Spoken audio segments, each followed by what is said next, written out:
Então fala você ligado aqui no canal, sou Eduardo Ferrari e trago notícias importantes do Vasco. Antes eu peço a sua inscrição aqui embaixo, é muito importante e também de graça. Aqui embaixo tem um botão vermelho, inscrito, inscreva-se, tem um like também, deixa o like aí, compartilha esse vídeo aqui nos grupos de Telegram, WhatsApp, Facebook. Diz que tem vídeo novo aqui no canal. Ao meu lado essa fera aqui da BTB Esportes, o Alan Santos. Fera demais, o cara tá numa viagem aqui de Minas para o Rio de Janeiro, paramos no meio do caminho para gravar, porque surgiu a informação que o dono do Chelsea, o senhor Todd Bowley, tem interesse no futebol do Vasco. É um cara bilionário, né?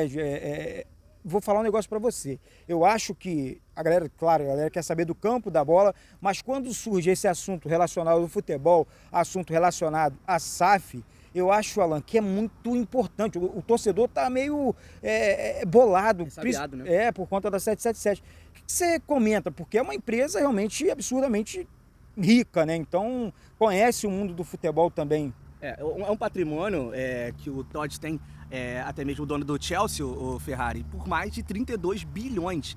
E eu tive a oportunidade até mesmo de questionar o Pedrinho não só uma vez, mas mais de uma vez, 2, 3 vezes, sobre de que forma o mercado tem olhado para o Vasco da Gama acerca do seu futebol.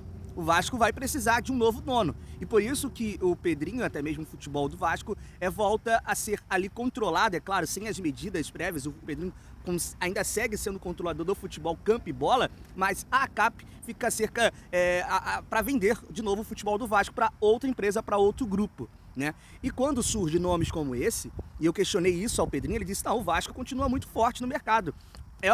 O Vasco hoje é um clube onde as pessoas sabem da sua história, sabem que o Vasco tem uma camisa gigante, uma torcida engajada e tá tudo nos conforme, tá tudo certo. Então quem for vir investir no Vasco vai ter sim seguranças jurídicas. E aí a gente vê que uma empresa como essa, um cara com tanto dinheiro, né?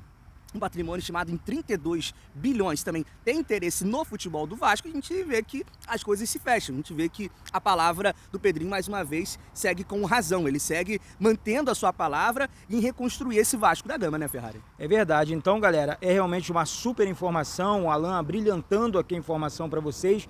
Lembrando que não é só essa empresa não, temos outras empresas também, o Vasco está aberto para conversa, o Vasco está conversando na realidade, né, gente? Então isso eu não apurei não, mas é o que dá para entender, dá a entender. Tá no ar para todo mundo entender essa questão do Pedrinho. A mídia Pedrinho. internacional mesmo repercutindo isso, né? Pô, e assim, é uma situação realmente, uma mudança de postura do Vasco também no mercado. Eu quero trazer também, mudando agora o assunto, você curtiu a informação do meu amigo aqui também, lá da BTB, que está arrebentando a boca do balão, é um cara sensacional.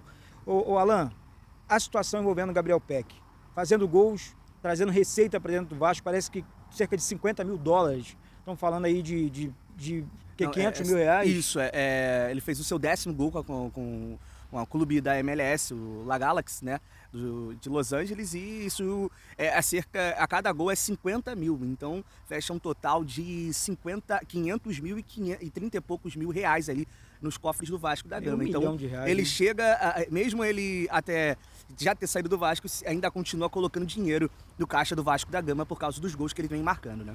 É legal, então mais uma informação importante. Agora, galera, antes de fechar o vídeo, tem uma situação rolando aí, que é a questão da arbitragem com o Vasco. Estou vendo alguns comentários, porque ontem o pênalti em cima do Verratti, aí mostraram lá o lance em cima do Bruno Henrique, do Flamengo, no tempo passado. Na primeira rodada do Campeonato primeira rodada, e assim, falta de critério da arbitragem. Aqui nós não somos fãs da arbitragem, o Vasco é muito prejudicado. Então, quando eu levanto essa bola aqui, o Alan, não é em vão, não é à toa. Cara, ontem, na minha opinião, foi pênalti sim, não é choro não, em cima do Verratti. Como é que você entendeu aquele lance? Olha, não tô combinando nada com o Alan não, tô perguntando até pô, eu não sabia de nada, eu não sabia da pergunta, Alan, porque, cara, é muito chato a questão da arbitragem no Brasil, parece que o Vasco é sempre o perseguido, né? Não, de fato, foi logo aos 5 minutos do primeiro tempo e um lance muito parecido com o que aconteceu com o Bruno Henrique na primeira rodada do Campeonato Brasileiro. De pronto ali o VAR foi acionado e ali foi marcado o pênalti. E aí com o Vasco, logo aos 5 minutos, um lance muito parecido. Onde o Verratti sobe, também tenta disputar a bola com o Júnior Alonso, se eu não me engano, e é a mesma situação, o mesmo lance de cotovelo alto, acaba pegando ali no Verratti, sequer o VAR foi chamado. E é um lance que poderia condicionar muito esse jogo. se o Vasco consegue sair até mesmo no placar, o Vasco estava bem postado na minha opinião. A parte defensiva ontem, o Vasco até mesmo bem postada, as suas linhas bem postadas, mas sem criatividade. E aí, com 1-0 no placar, o Vasco estaria mais recuado esperando o contra-ataque. O jogo ficaria muito à feição do Vasco. E aí sequer foi chamado para a marcação do pênalti. A gente sabe tudo o que aconteceu. Teve o erro do Prachetes, até mesmo o erro defensivo também do Vasco da Gama no gol do Atlético Mineiro no primeiro gol, e acabou sendo condicionado. Uma partida que não foi brilhante sequer do Galo e também do Vasco também, uma tarde sem inspiração, acabou sendo condicionado também muito por isso. 1-0 naquele momento de pênalti, o Vasco conseguiria também performar muito bem, porque estaria na vantagem e aí traria para casa os 3 pontos, até mesmo um empate, né? É verdade, isso aqui não é desculpinha não, gente, isso é sério. Isso tirou o título do Vasco no ano passado recente, lá em 2012, em jogos com o Flamengo e com o Corinthians. Então isso é sério. Não é à toa que a gente levanta essa bola aqui no canal. Então tá aqui um comentário perfeito sobre isso do Alan também. E eu vou perguntar uma parada pro Alan, que é a minha opinião, eu quero sempre, é de mais um jornalista, mais um cara da comunicação, um cara que trabalha firme aí no mundo da bola, na BTB Esporte, que tá destruindo a boca do balão aí. Tamo junto. Ô Alan, a questão do Vasco buscar uma vaga na Libertadores, porque eu, Eduardo, falei no vídeo hoje mais cedo que eu acho super possível. O Vasco pode encerrar com 26 pontos, já que o jogo, o primeiro turno, tá, gente? Pode encerrar com 26 porque o jogo com o Cuiabá foi adiado. E o Vasco tem 23 pontos nesse momento no Campeonato Brasileiro, o Alan. Então, eu acho que dá, a minha opinião, o que o Vasco precisa fazer para convencer ainda mais a torcida que eu tenho condições de buscar, sim, pelo menos uma vaga na fase de grupos da Libertadores. Não estou falando de pré-Libertadores, não. Estou falando fase de grupos, que eu não vejo tantos clubes acima do Vasco nesse momento, não. Então o Vasco estaria brigando ali, de fato, pelo G6, né? O Vasco, como você muito bem disse, pode fechar o primeiro turno com 26 pontos, né? No ano passado, o Vasco só fecha com 14 pontos, porque tem também um jogo adiado contra o América Mineiro. Foi até o Independência e ganhou com o Ramon Dias já no segundo turno, já embalado. Mas antes mesmo dele chegar, fechou com 9 pontos o primeiro turno. É uma diferença muito grande. Hoje o Vasco tem 23 pontos e tem a possibilidade de fechar com 26. Então, de fato, o Vasco briga por competições sul-americanas, é o 11º colocado, mas tem total condição de brigar até mesmo por um G6. E aí o Vasco voltaria a uma Libertadores que não joga desde 2018. Né, naquela era, ali no começo do presidente, do Paulinho. Vasco, né? O Paulinho jogou, foi um dos jogadores mais novos a jogar uma competição sul-americana, uma Libertadores com a camisa do Vasco, ele e Evander. Né, e fazer gols também naquela competição. Então eu acho que o Vasco tem total condição, sim, de brigar, de lutar. Com os reforços que chegaram, com o Felipe Coutinho performando, com o próprio Payet sendo o reforço do segundo turno, porque a gente sabe que ele não jogou o primeiro turno. Então, de fato, ele sendo esse reforço no segundo turno, o Vasco tem total condição, sim, de chegar, de brigar com uma vaga numa Sul-Americana e numa Libertadores. Basta esses jogadores que estão hoje performar. E com o Rafael Paiva, acho que isso também tem tudo para acontecer. É isso, gente. Para fechar o vídeo aqui, eu quero falar da parceira aqui do canal, que também é parceira do Vasco, tá, galera? É a Betfair. Tem um link fixado aqui embaixo no primeiro comentário desse vídeo da Betfair. Vá lá na Betfair, faça a sua inscrição ajudando a Betfair. Você vai estar ajudando o Vasco e também o canal Vasco Connection.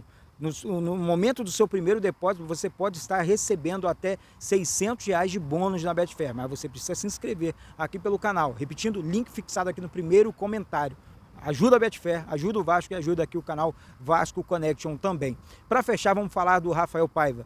Eu não quero tocar no assunto novo técnico, eu acho que ele é o técnico do Vasco e acho que ele tem condições de comandar o Vasco, sim, pelo menos para o Eduardo, tá? Na minha opinião, não precisa provar mais nada. Ele é bom técnico, a derrota de ontem não muda em nada a questão envolvendo o novo técnico do Vasco. Então, assim, gente, eu tô deixando aqui, vou pegar a opinião do Alan pra gente fechar o vídeo dessa noite aqui no canal. Ele teve um compromisso aqui agora com o Informação. Tá, informação?